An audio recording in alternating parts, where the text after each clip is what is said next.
Rick Wilson, you write in your book, I oppose Trump from the right. What are your points of opposition?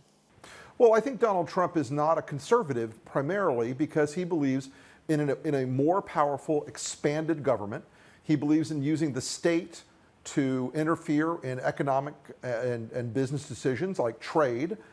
He believes in a restrictive trade regime, which is the antithesis of conservative economics in the last 100+ years. And he also believes that the presidency is not tied down by the restrictions and the boundaries that the Constitution sets out for the executive. All of those things I think are fundamentally unconservative. And as I've always said, I'm an American first, a conservative second, and a Republican third. So my loyalties, I think, are pretty clear in this. And I think that Trump's behavior and the style in which he's pursued this presidency have been anathema to conservative philosophy. We've been hearing a lot about John McCain in the past week. How does a party that ran him as its candidate in 2008, a man who completely stood for American values like rule of law, respect for the Constitution, all those other things you outlined before, end up just 8 years later with Donald Trump as the face of the party? Well, it's a party that decided to abdicate the principles and the philosophies that it claimed to represent. It's a party that decided that instead of country over party and instead of patriotism over party, it was one man and his mob over all the priors that existed to define the Republican Party. It's a shocking development in the course of American political history to see a party so fundamentally redefine itself in such a short period of time, but he's really done a very effective job of turning most Republicans into the party of Trump. They don't care any longer about the things we used to claim we cared about: deficit reduction, fiscal discipline, individual liberty, reducing the power of government. All of those things are going the wrong direction in the party of John McCain, and the right direction if you're the party of Donald Trump. Do you buy what's now become the conventional wisdom that the Trump base is the disillusioned white working class of America? Well, Donald Trump has a very strong hold over voters with a high school education who are over 50 years old and who in broad strokes define the white working class in this country. Now, a lot of the things he's doing will eventually accrue to their detriment, the trade war being a good example. All these white working class families who think that we're going to reopen coal mines and reopen steel mills and reopen manufacturing facilities, they're mistaken if he thinks he's going to do that by starting a trade war with China. They're going to end up with a lot of economic harm and damage that they thought Donald Trump would be the cure for, but they're in fact going to have negative consequences going the other direction because these things are proven economic losers in the big picture. You write in your book, I was part of the dumbing down of the argument in American politics. In what way, what work did you do? Well, look, the dumbing down of American politics, particularly in the Republican Party, has turned into this sort of race to the bottom, where we no longer believe in facts or truth, but we embrace these ridiculous conspiracy theories. We look at everyone who's an expert or educated as an enemy.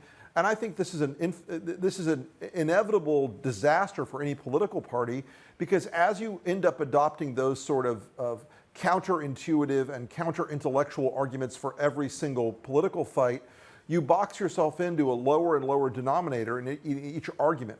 You can't be a national party that is relentlessly opposed to science, facts, expertise, and experience, and repose all those things in the hands of one man who isn't exactly known as a shining intellectual light to begin with.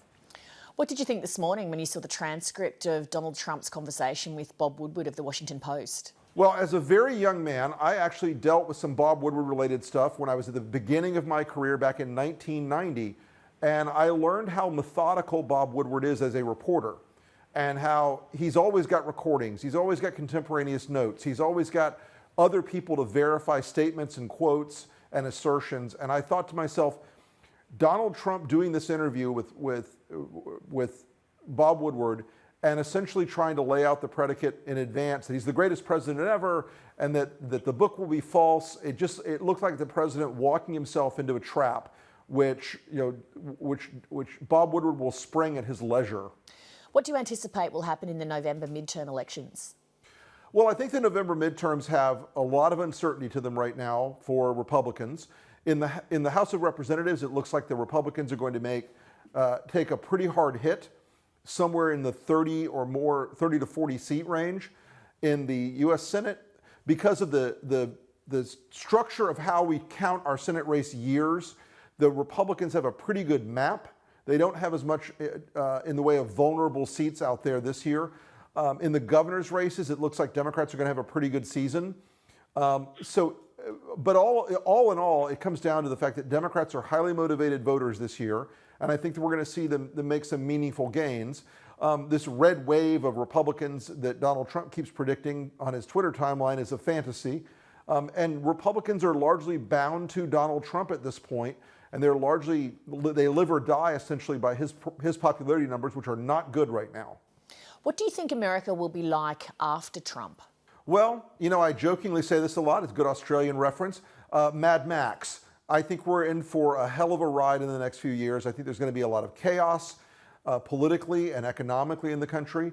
I think we're going to have a very hard reset in this country about a post-Trump politics, not only for the Republican Party, but also for the Democratic Party. And we've got to decide, as conservatives and centrist economic conservatives particularly, if we're going to split off from the Trump populism and the racially inflected politics that he's tried to infect the GOP with. Rick Wilson, thanks for your time. Much appreciated. Thank you so much.